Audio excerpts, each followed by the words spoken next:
प्रणाम आचार्य जी। जो इनका क्वेश्चन था वही मेरा भी क्वेश्चन है। मैं जब पहले आपके वीडियोस देखती थी और अभी भी जैसा आपने बताया कि आप एक कॉन्शियसनेस हैं, इससे पहले कि आप एक वुमन या लेडी हैं, तो बात यह है मेरे दिमाग में बैठ गई है। तो मेरे मन में बहुत शुरू से ही चीज़ें आती थी कि घर में खाना हम ही क्यों बनाएं, हमारे हस्बैंड क्यों नहीं बना सकते। ऐसा है कि हम शुरू से ही देखते आए हैं कि घर में या फिर अपने इन लॉज़ के यहाँ जो घर का काम करती हैं वो औरतें ही करती हैं, और बाहर का काम जो है अगर जॉब भी कर रही हैं तब भी घर की सारी रिस्पॉन्सिबिलिटी उनकी ही होती है। मेरे साथ भी ऐसा ही था।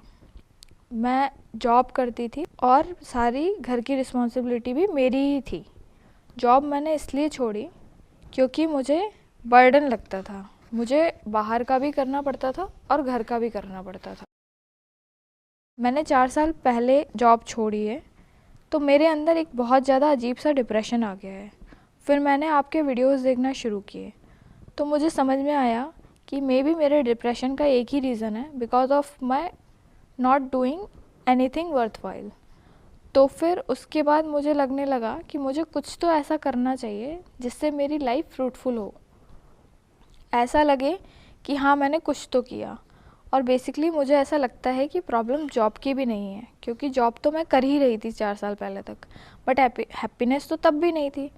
तो मुझे ऐसा लगता है कि प्रॉब्लम वो एक केज की है, जिसमें हमें लगता है कि एक केज जो एक सिस्टम है उसमें घर में कि ठीक है आपको ये करना है, आपको ये कहना है, आपको ये करना है, फिर एडिशनल रिस्पॉन्सिबिलिटीज़।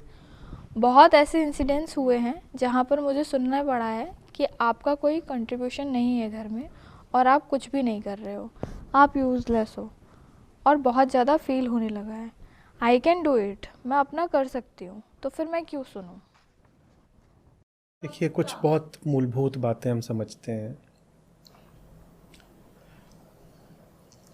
अगर आपसे कहा जाए कि दुनिया के लोग कैसे हैं, स्वार्थी या निस्वार्थ, दो में एक चुनिए। ठीक है कि अधिकांशतः बहुमत में आप किसको पाते हैं, स्वार्थी लोग हैं निस्वार्थ हैं, तो आप क्या बोलोगे तत्काल? स्वार्थी। तो जब दुनिया के लोग वैसे हैं तो हमारे घर परिवार के लोग भी तो वैसे ही हैं ना, दुनिया उन्हीं से तो बनी है। तो ऐसी फिर गलतफहमी पालने से कोई लाभ है क्या कि दुनिया में तो सब स्वार्थी हैं लेकिन मेरा ही घर विशेष है और यहाँ सब दूध के धुले निस्वार्थ लोग हैं? ऐसा तो नहीं होगा ना। दुनिया में अगर सब स्वार्थी हैं या अधिकांश लोग स्वार्थी हैं, तो कोई अगर किसी को 100 रुपये भी देगा, 100 रुपये भी देगा, तो किसी मतलब से ही देगा ना, हाँ या ना? ऐसे ही तो नहीं। हम भीख भी देते हैं तो ये सोच के कि इससे हमें पुण्य मिल जाएगा, है ना। कोई किसी को 100 रुपये भी देगा तो किसी स्वार्थ से ही देगा। ये बात महिलाओं को समझ में क्यों नहीं आती है कि कोई भी अगर किसी को 100 रुपये भी देगा तो स्वार्थ से देगा। मैं लूप में घुमाना चाहता हूं इस बात को, सुनिए, 100 बार सुनिए। कोई अगर किसी को 100 रुपये भी देगा तो स्वार्थ से देगा। समझ में आ रहा है मैं क्या कह रहा हूं? आपको क्यों लगता है कि आप घर पर बैठी हुई हैं, कमा कोई और रहा है तो आपको यूं ही दे रहा है? भूलिएगा नहीं, संसार के लोग प्रेम से नहीं स्वार्थ से चलते हैं, और दुनिया के लोग प्रेमी नहीं हैं ये भी आप तत्काल मान लेंगी। लेकिन अपने अपने पारिवारिक संबंधों में सबको ये लगता है कि मेरे यहाँ तो प्रेम ही प्रेम का सावन है, बरस रहा है। 100 रुपये भी स्वार्थ में दिए जाते हैं, तो अगर 10,000 ले रहे हो किसी से, या 50,000 ले रहे हो और लाख रुपए ले रहे हो किसी से महीने का, तो वो निस्वार्थ देगा क्या? बस खत्म बात। बस वही है, छन से टूटा एक सपना। सबको ये लगता है नहीं, पर मेरा तो लव अफेयर है ना, वो मुझसे बहुत प्रेम करते हैं, वो मुझे स्वार्थ के लिए देते हैं, मुझे प्रेम के लिए देते हैं। अब ये होता है जब हम तथ्यों से संपर्क में नहीं रहते हैं। और महिलाओं में एक भावनात्मक रोमांटिक हवा महल खड़ा कर लेने की वृत्ति थोड़ी ज़्यादा होती है। भावनाओं में इतनी जीती हैं कि तथ्यों से एकदम दूर हो जाती हैं। हकीकत क्या उन्हें नहीं पता होता। वो पतिदेव जो दफ्तर में अपने भाई का भी काम ना करे बिना घूस लिए, गरीब का भी खून निचोड़ ले बिना घूस लिए उसका काम ना करे, वो घर में आके निस्वार्थ हो जाता होगा, प्रेमी बन जाता होगा। बोलो, तो आपको दिखता क्यों नहीं है कि ये जो आप घर में बिना कमाए बैठ जाती हैं, ये कहीं ना कहीं कोई बार्गेन ही चल रही होगी, नहीं तो कोई आपको ऐसे नहीं पालने वाला। कुछ तो वो आपसे वसूल रहा होगा, और जो वसूल रहा है वो बहुत खतरनाक है। वो आत्मा वसूल रहा है सीधे। तन वसूल रहा होता चलो ठीक है झेल लेते, तन का सौदा था। मन भी छीन रहा होता तो भी चलो किसी तरीके से दिल पे हाथ रख के, वो आत्मा वसूल रहा है। और वो अपनी जगह कह रहा है कि जायज़ है उसका ऐसा करना। वो कह रहा है इतना सारा पैसा,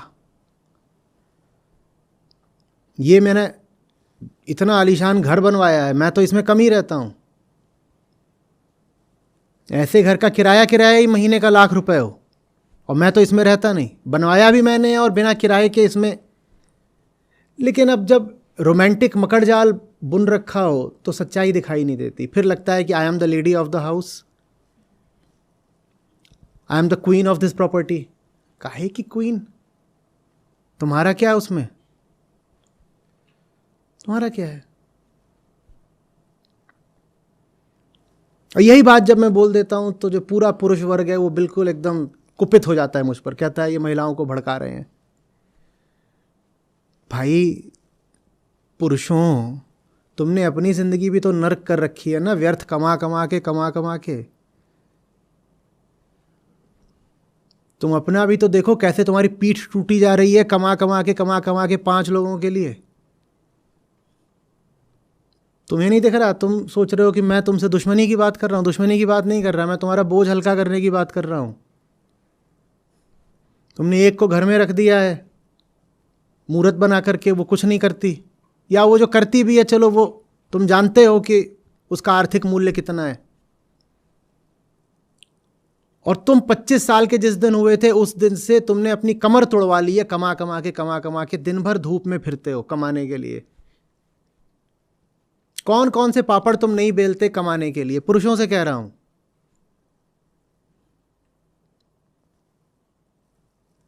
वही लड़का जो अपनी निजी जिंदगी में एक साधारण से कमरे में मस्त रहा करता था जब तक शादी नहीं हुई थी, साधारण सा कमरा लेता था, उसमें अपना मस्त रहता था, वही अचानक जिम्मेदार बन जाता है लाखों कमाने का जिस दिन ब्याह कर लेता है। किसके लिए कमाना पड़ रहा है भाई इतना तुझे?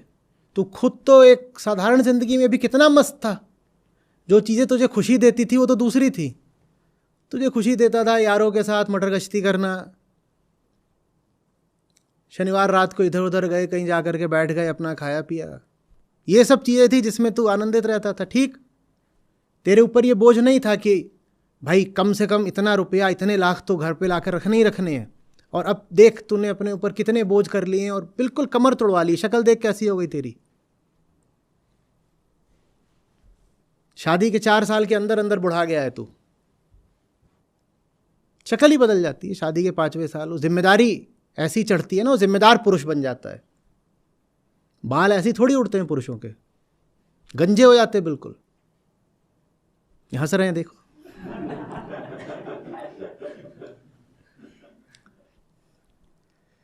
तो ये जो रिश्ता है इसमें दोनों मारे जा रहे हैं, स्त्री और पुरुष दोनों मारे जा रहे हैं। इसमें मैं कहता हूं ना कोई शोषक है ना कोई शोषित है,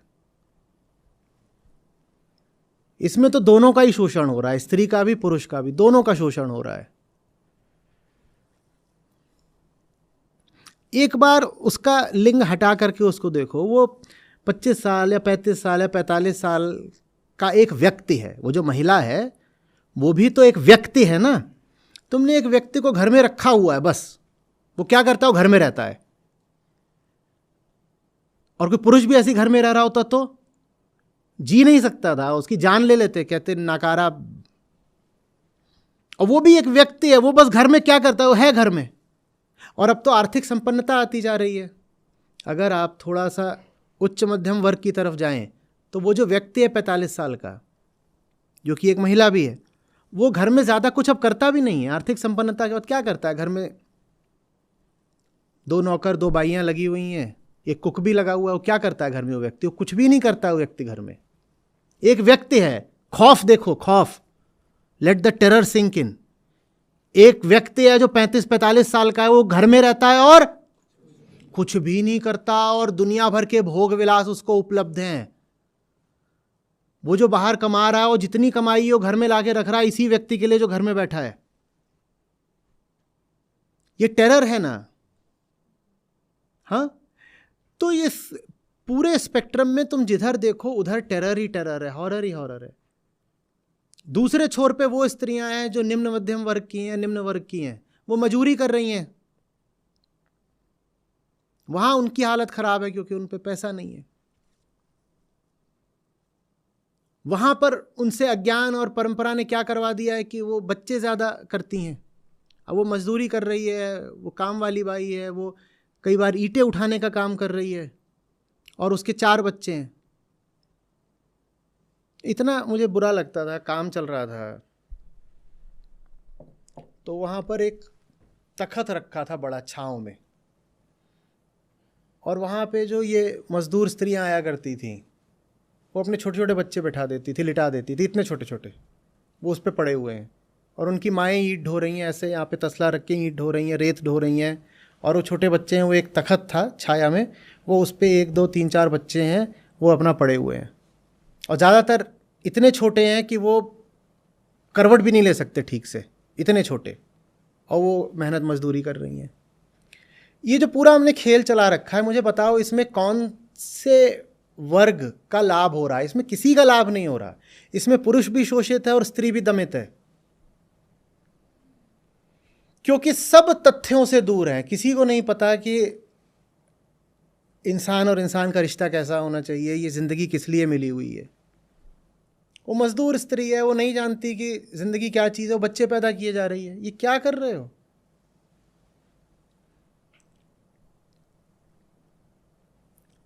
गरीबी जितनी ज़्यादा होती है, बर्थ रेट उतना ज़्यादा होता है। ये क्या कर रहे हो? अशिक्षा जितनी ज़्यादा होती है, बर्थ रेट उतना ज़्यादा होता है। क्या?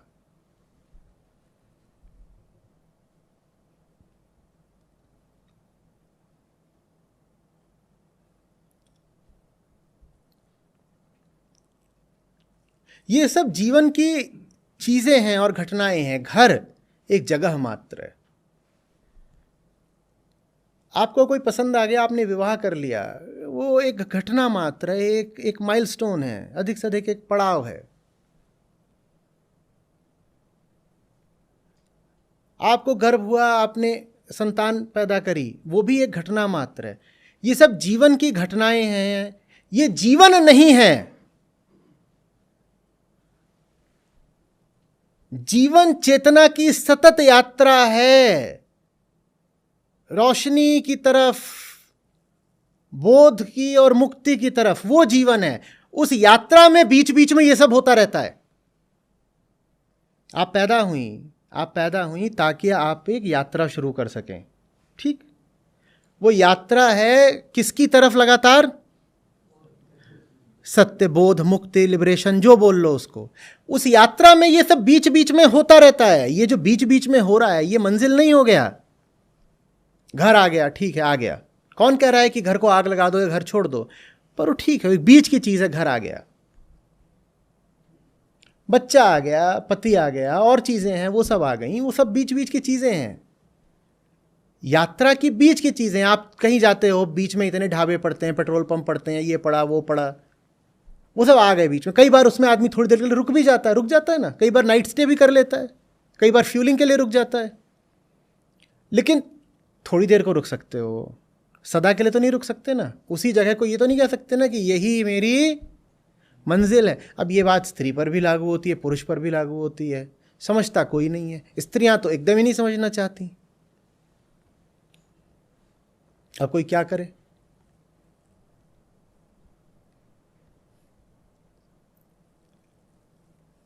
स्वार्थ को प्रेम समझ लेंगी, ममता को प्रेम समझ लेंगी।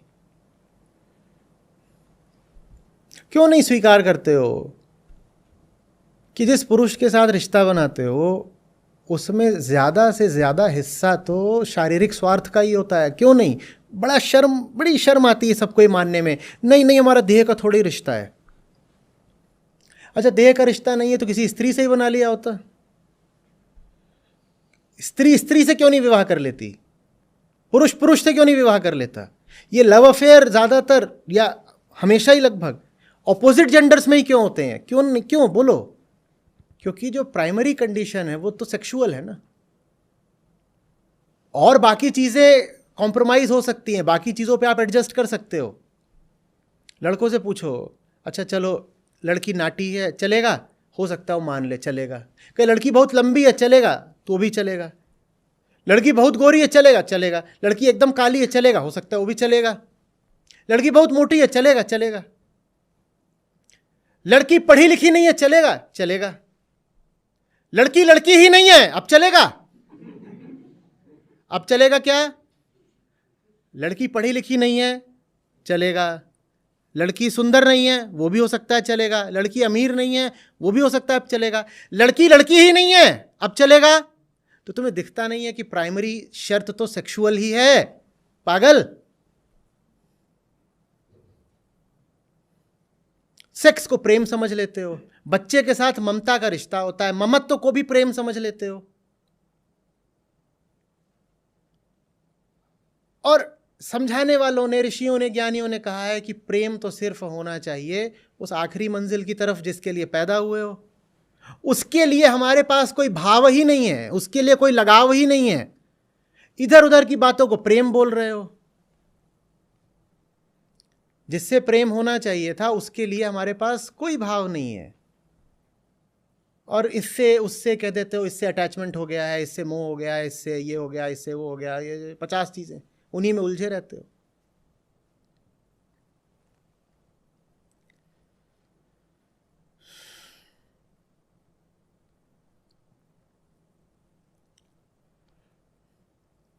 बात बुरी और कड़वी लग रही है।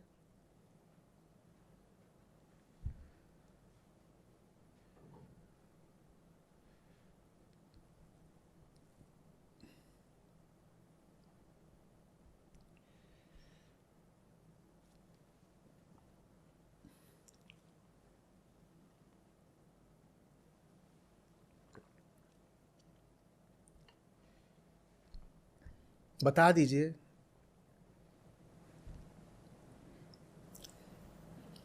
फिर बाद में मेल पे और कमेंट में भर भर के गालियां भेजा करते हैं। या आप नहीं करते, पर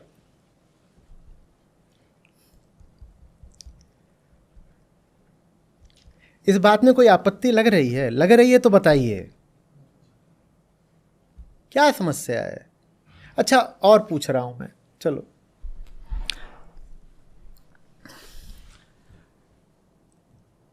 संबंध बनाना अपनी रजामंदी का काम होता है ना। एक एक साथ चलेंगे कदम, ठीक है? दो लोग आपस में रिश्ता बना पाए, ये उनकी आपसी सहमति की बात होती है ना। आप किसी को जाके प्रपोज करते हो तो आप इंतज़ार करते हो ना कि वो बोले कि हाँ स्वीकार किया, आई डू या आई टू, ठीक है? यही तो होता है ना। आप ये तो नहीं कहते कि ज़बरदस्ती। माने दो लोगों में संबंध तभी बन सकता है जब दोनों के पास आज़ादी हो। अगर उसके पास इनकार करने की आज़ादी नहीं है तो उसके स्वीकार का कोई मतलब रह गया क्या? नहीं रह गया ना, नहीं रह गया ना।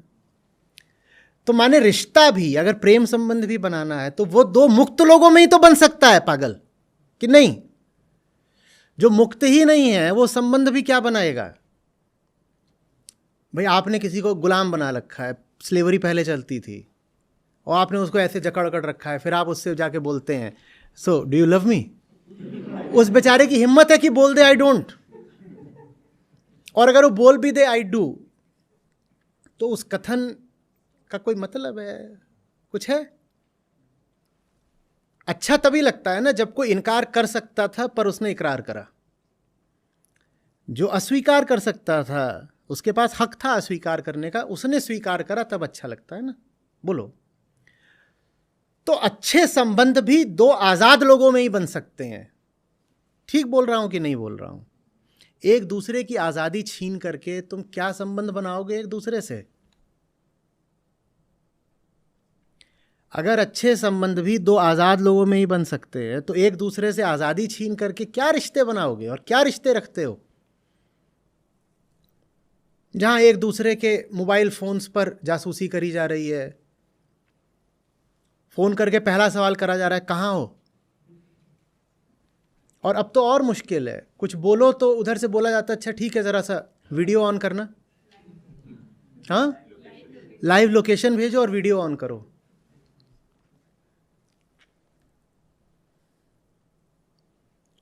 कोई रिश्ता बनेगा इसमें?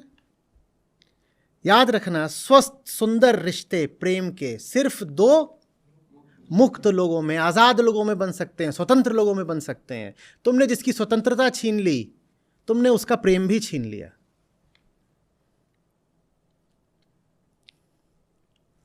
तो आपने अगर एक ऐसी व्यवस्था को सहमति दे दी है जिसमें एक आजाद अब रहेगा ही नहीं, तो दूसरा भी फिर आजाद नहीं रहेगा। क्योंकि मालूम है, जब आज़ादी जाती है ना तो दिल बहुत टूटता है, और जिसने आपकी आज़ादी छीनी है आप उसकी छीन लेते हो।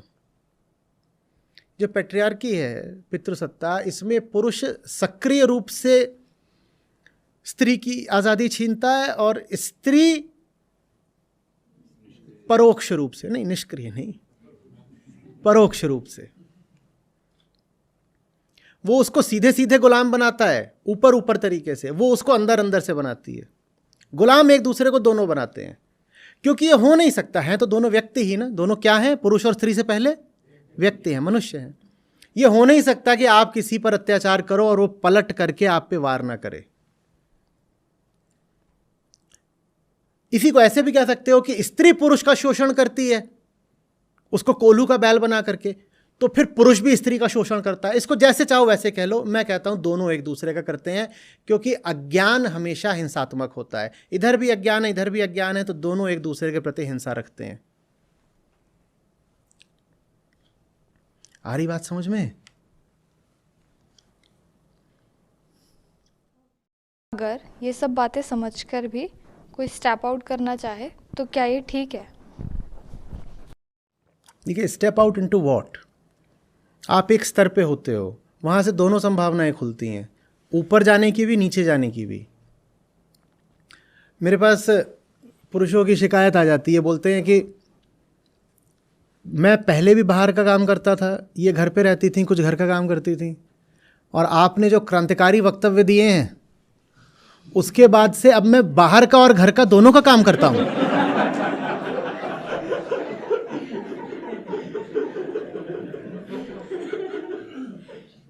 और उनकी ये शिकायत मैं सुनता हूँ, मतलब मुझे फिर लज्जा आती है कि ये मैंने बेचारे के साथ क्या कर दिया। भाई, अगर मैं कहता हूं कि घर का काम सबसे ऊंचा काम नहीं है, तो मैं आपको कह रहा हूं घर के काम से ऊपर का कोई काम करो ना, और मेहनत का और श्रम का और साहस का काम करो। मैंने ये थोड़ी कहा है कि घर का काम छोड़ करके अब कुछ मत करो। तो stepping out into what? If into a higher vocation, then wonderful. If into a more painstaking and intensive vocation, then wonderful. पर एक चीज को त्याग करके हमेशा हम उससे ऊपर की चीज में जाना चाहते हैं ना, उससे नीचे की चीज में तो नहीं जाना चाहते, है ना? हाँ, तो उससे ऊपर का आप खोजें, तो फिर आपको स्वयं ही दिख जाएगा कि अब वो चीज इतनी आवश्यक है और इतनी महत्वपूर्ण है कि उसके सामने घर का काम करने के लिए समय कम बच रहा है। घर का काम, सब ध्यान से सुन लें, छोड़ा नहीं जाता। जब कोई उससे ऊंचा काम मिल जाता है तो स्वतः छूट जाता है। तो जो लोग घर का काम छोड़ रहे हों वो गलती कर रहे हैं, वो गलती कर रहे हैं। वो क्या करेंगे फिर कि पहले कम से कम घर का काम तो करते थे, अब वो कुछ नहीं करेंगे। नहीं, ये नहीं है। कुछ ऊंचा तलाशिए, जब कुछ ऊंचा मिल जाता है तो नीचे वाली चीज अपने आप धीरे धीरे विदा हो जाती है, स्वयं ही छूट जाती है। भाई देखिए, ये सरकार भी करती है। जब आप ऑफिसर बनते हो तो आपको बंगलो दे देती है। क्यों? कि आपको ये जो निचले स्तर का काम है कि इधर उधर ढूंढ रहे हैं किराए पे मकान, ये आपको ना करना पड़े। सरकार आपका एक जगह से दूसरी जगह ट्रांसफ़र करती है, स्थानांतरण, आप वहाँ जाते हो, वहाँ आपके लिए बंगला तैयार रहता है। ठीक है ना? मैं सेंट्रल सर्विसेज, सिविल सर्विसेज वगैरह की बात कर रहा हूँ। तो आप ऑफिसर हो, सरकार खुद ही कहती है कि इन सब झंझटों में हम तुम्हें पढ़ने ही नहीं देंगे, कि तुम अपने लिए घर ढूंढो। घर हम तुम्हें पहले से ही तैयार करके देंगे ताकि तुम काम पर फोकस कर पाओ। अगर ऑफिसर को नई जगह पोस्टिंग होने पर 3 महीने तक रेंट के लिए मकान ढूंढना पड़ रहा है तो काम कब करेगा? इसी तरीके से सरकार आपको गाड़ी दे देती है। गाड़ी क्यों दे देती है? ताकि आप पे झंझट ना रहे कि आप सेविंग कर रहे हो, फिर ईएमआई से खरीद रहे हो, या कि ओला उबर कर रहे हो। कहती है लो, गाड़ी भी उपलब्ध है और ड्राइवर भी उपलब्ध है, आप जाना चाहते हो आप तुरंत जा सकते हो। छोटे कामों से आपको मुक्ति दी जा रही है। सिर्फ गाड़ी नहीं दी गई है, ड्राइवर भी दिया गया। ड्राइवर क्यों दिया गया है? ताकि जब ड्राइवर गाड़ी चलाए तो ऑफिसर क्या करे? ऑफिसर काम करे, इसलिए ड्राइवर दिया गया है। साथ ही साथ आपको ऑर्डरलीज मिल जाते हैं, प्यून्स मिल जाते हैं। क्यों मिल जाते हैं? कि भाई अगर ऑफिसर को घर में झाड़ू लगाना पड़ेगा तो काम कब करेगा? वो ऑफिसर है, उसको जिम्मेदारी दी गई है, वो अपना काम करके आ रहा है, घर में आ रहा है, फिर बेचारा झाड़ू लगाएगा और खाना बनाएगा क्या? तो जब आपको एक ऊंचा काम मिल जाता है तो नीचे वाला काम खुद ही आपके पास से हट जाता है। हाँ, आपकी अब मर्जी हो, अपनी रुचि के लिए, अपनी खुशी के लिए आप कहें कि मुझे गार्डनिंग करनी है, मैं ऑफिसर हूँ, मुझे गार्डनिंग करनी है, तो आप कर सकते हैं। आप कहें मैं ऑफिसर हूँ लेकिन मुझे आज अपनी पसंद का अपने हाथ से बनाना है, आप बना सकते हैं। वो आपकी रुचि की बात है, वो अलग चीज़ है। लेकिन वो आपके ऊपर से जिम्मेदारी नहीं रखी जा हटा दी जाएगी वो जिम्मेदारी। ये समझ में आ रही है बात? तो आप कहें कि मुझे फलाने काम से अब अपना हाथ पीछे खींचना है, उससे पहले ये भी आपको पूछना पड़ेगा कि मैंने ऊंचा काम कौन सा पकड़ा। ऊंचा काम पकड़िए, फिर निचले काम के लिए ना समय बचेगा ना ध्यान बचेगा, फिर अपने आप वो सम्यक विदाई होती है। ये ठीक हुआ। इतना ही नहीं, अगर घर वालों में थोड़ी भी बुद्धि होगी, सेंस होगी, तो फिर वो आपकी सहायता ही करेंगे। वो कहेंगे कि अब ये एक ऊंचे क्षेत्र में प्रवेश कर रही हैं, अब हम इनसे थोड़ी बोल रहे हैं कि जाओ चाय बना के लाओ, जाओ कपड़े क्यों नहीं धोए। उन सब कामों के लिए अब दूसरी व्यवस्था कर लेंगे। वो फिर घर वाले भी फिर सहायता करेंगे।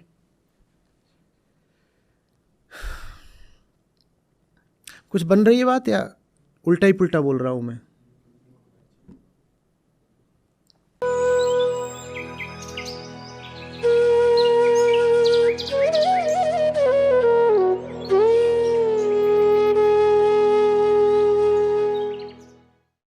प्रणाम आचार्य जी। जो इनका क्वेश्चन था वही मेरा भी क्वेश्चन है। लाइक मैं जब पहले आपके वीडियोस देखती थी और अभी भी जैसा आपने बताया कि आप एक कॉन्शियसनेस हैं, इससे पहले कि आप एक वुमन या लेडी हैं, तो बात यह है मेरे दिमाग में बैठ गई है। तो मेरे मन में बहुत शुरू से ही चीज़ें आती थी कि घर में खाना हम ही क्यों बनाएं, हमारे हस्बैंड क्यों नहीं बना सकते। ऐसा है कि हम शुरू से ही देखते आए हैं कि घर में या फिर अपने इन लॉज के यहाँ जो घर का काम करती हैं वो औरतें ही करती हैं, और बाहर का काम जो है अगर जॉब भी कर रही हैं तब भी घर की सारी रिस्पॉन्सिबिलिटी उनकी ही होती है।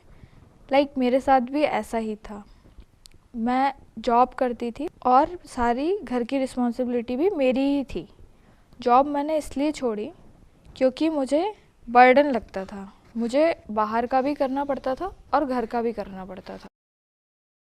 मैंने 4 साल पहले जॉब छोड़ी है, तो मेरे अंदर एक बहुत ज़्यादा अजीब सा डिप्रेशन आ गया है। फिर मैंने आपके वीडियोस देखना शुरू किए तो मुझे समझ में आया कि मे बी मेरे डिप्रेशन का एक ही रीज़न है, because of my not doing anything worthwhile. तो फिर उसके बाद मुझे लगने लगा कि मुझे कुछ तो ऐसा करना चाहिए जिससे मेरी लाइफ फ्रूटफुल हो। ऐसा लगे कि हाँ मैंने कुछ तो किया। और बेसिकली मुझे ऐसा लगता है कि प्रॉब्लम जॉब की भी नहीं है, क्योंकि जॉब तो मैं कर ही रही थी 4 साल पहले तक, बट हैप्पीनेस तो तब भी नहीं थी। तो मुझे ऐसा लगता है कि प्रॉब्लम वो एक केज की है, जिसमें हमें लगता है कि एक केज जो एक सिस्टम है उसमें घर में कि ठीक है आपको ये करना है, आपको ये कहना है, आपको ये करना है, फिर एडिशनल रिस्पॉन्सिबिलिटीज़। बहुत ऐसे इंसिडेंट्स हुए हैं जहाँ पर मुझे सुनना पड़ा है कि आपका कोई कंट्रीब्यूशन नहीं है घर में और आप कुछ भी नहीं कर रहे हो, आप यूज़लेस हो, और बहुत ज़्यादा फील होने लगा है। आई कैन डू इट, मैं अपना कर सकती हूँ, तो फिर मैं क्यों सुनूँ।